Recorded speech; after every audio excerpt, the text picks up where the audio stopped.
For my people are fools, they do not know me. They are foolish children without understanding. They are skilled at doing what is evil. They are not good at doing what is good. That's Jeremiah 4:22. And I say that thinking because we see what's going on in the world. We see evil being turned into good, light to dark, dark to light. Daniel Penny right now is on trial for killing a man who having him in a chokehold too long. Daniel Penny's white, the sadly departed victim who was terrorizing people on the subway. So I don't know if you can really call him a victim. He's unfortunate that he passed while he was being detained from hurting other people. Neely was his last name. But the girl that was under threat from Neely was on trial, and she didn't know Daniel Penny's name at the time, so she was describing it in court, and she said, and the white guy came over and helped me, or whatever it was, something along those lines. And then from that point on, the prosecutor, on behalf of the Neely family, kept referring to him as that white man, knowing that a black man was killed tragically, but he was terrorizing people. He was out of his mind, and all Daniel Penny was trying to do was to subdue him, to keep other people from getting hurt.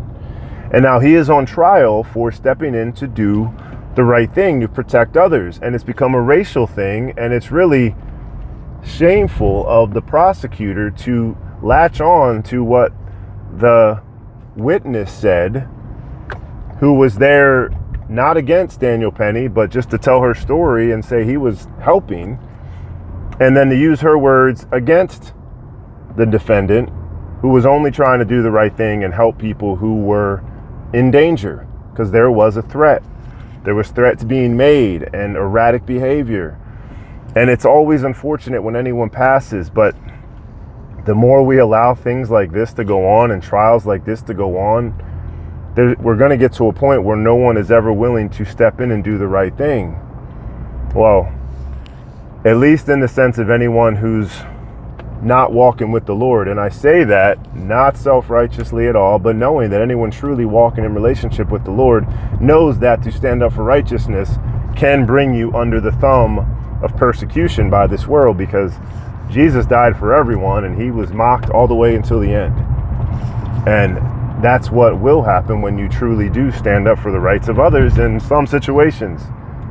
But when we're at a place where our identities are so radically under attack,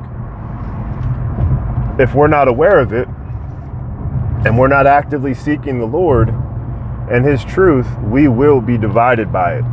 Emotions will be flared, and the enemy will win. If those that do know the truth aren't sharing the truth and doing so in love, and if those that are blinded by the God of this world right now aren't hearing it from somebody that is willing to share it, even if they might not react well at first, it's just a matter of, awareness. And then the more we can be aware collectively, we can comfort one another as well in the battle to share nuggets of truth in a world that is just trying to tear us down. And it's getting harder and harder to have love and compassion for people, because